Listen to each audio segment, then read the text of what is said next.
अपनी माटी अपनी धरती। मेरे इस YouTube चैनल में आपका स्वागत है। मैं अंजनी निगम आपको बताऊंगा अपने देश के महापुरुषों, देश की परंपराओं और वैभव की वह कहानियां जिन्हें सुनकर आप गर्व का अनुभव करेंगे।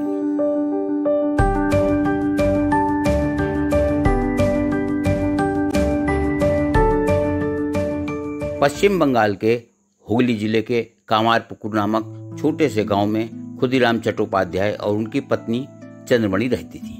दोनों ईश्वर भक्ति में लीन रहते थे। एक दिन चंद्रमणि ने पति से अपना अनुभव साझा किया। एक दिन मैं एक स्त्री के साथ अपने घर के सामने के मंदिर में खड़ी थी, तभी महादेव के शरीर से एक दिव्य ज्योति वायु के वेग से आई और मेरे शरीर में प्रविष्ट हो गई। मैं भय और विस्मय से मूर्छित होकर गिर पड़ी। खुदीराम को दृढ़ विश्वास हो गया कि उन पर भगवान की कृपा हुई है और उनके घर भगवान का अंश जन्म ले रहा है। इस तरह 17 फरवरी 1836 को उनके घर एक बालक का जन्म हुआ, जिसका नाम गदाधर रखा गया। संन्यास लेने के बाद उनका नाम स्वामी रामकृष्ण परमहंस पड़ा। माता पिता के स्वभाव का उनके जीवन पर गहरा प्रभाव पड़ा। पिता से रामायण और महाभारत की कहानियां सुनने के साथ ही वे बाल्यकाल से देवी देवताओं के भक्त बन गए। एक बार वे शरीर में विभूति लगाकर लंगोटी बांधकर अपनी माता से बोले, देखो माँ, इस वेश में मैं कितना सुंदर लगता हूँ। वे भजन करते हुए इतना भाव विभोर हो जाते थे कि अपनी सुध-बुध खो बैठते। बाद में पूछने पर बताते कि उन्हें तो भगवान के दिव्य दर्शन हो रहे थे। 1853 में कोलकाता के जान बाजार में रहने वाली रानी रासमणि ने वहां के दक्षिणेश्वर स्थान पर गंगा किनारे भव्य मंदिर बनवाया, किंतु केवट जाति की होने के कारण कोई भी ब्राह्मण वहां का पुजारी बनने को तैयार नहीं हुआ। बाद में गदाधर के भाई रामकुमार ने वहां का दायित्व संभाला और कुछ समय के बाद उन्होंने अपने छोटे भाई गदाधर को भी बुला लिया। अपने बड़े भाई की मृत्यु के बाद गदाधर ही मंदिर के पुजारी हो गए। वे काली माता की सेवा करते हुए कभी बच्चों के समान रोते तो कभी क्रोध करते और कभी भाव शून्य हो जाते या हंसते हुए मूर्छित हो जाते। इन बातों को सुनकर उनकी माँ ने अपने गांव से 2 कोस दूर जय राम वाटी गांव में रहने वाले श्री रामचंद्र मुखोपाध्याय की बेटी शारदा मणि से विवाह करा दिया, किंतु उनका माँ काली के प्रति प्रेम कम नहीं हुआ। पत्नी शारदा को उन्होंने साफ बता दिया कि वह किसी भी स्त्री को माँ के रूप में ही स्वीकार कर सकते हैं। बाद में वह भी माँ काली की सेवा में लीन हो गईं।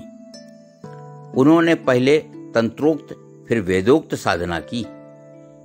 इन सब का उन पर ऐसा प्रभाव पड़ा कि वे निर्गुण और निराकार ब्रह्म की उपासना करने लगे।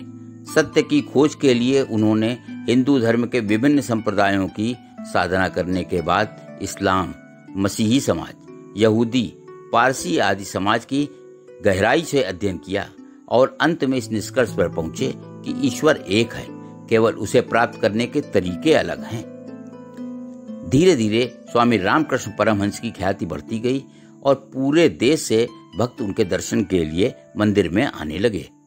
स्वामी जी के प्रमुख शिष्यों में थे नरेंद्र नाथ, जो आगे चलकर स्वामी विवेकानंद के रूप में विख्यात हुए।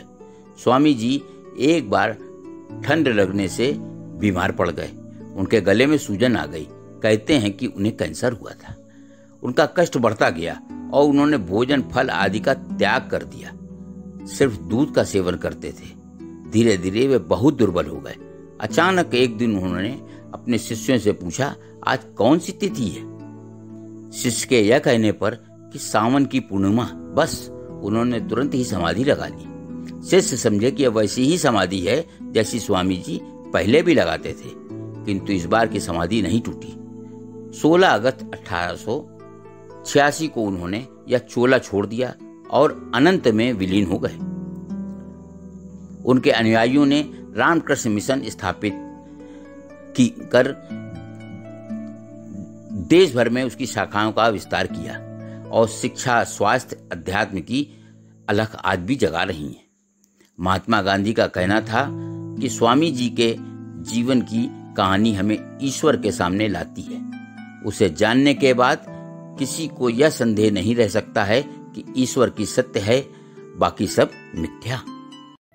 आज की कहानी में बस इतना ही। हम जल्द हाजिर होंगे एक नई गौरवशाली गाथा के साथ। जुड़े रहिए हमारे चैनल अपनी माटी अपनी थाती के साथ। और हाँ, यदि आपने हमारे चैनल को अभी तक सब्सक्राइब नहीं किया है तो जरूर कर दें, ताकि आपको मिलती रहे नित नई जानकारी।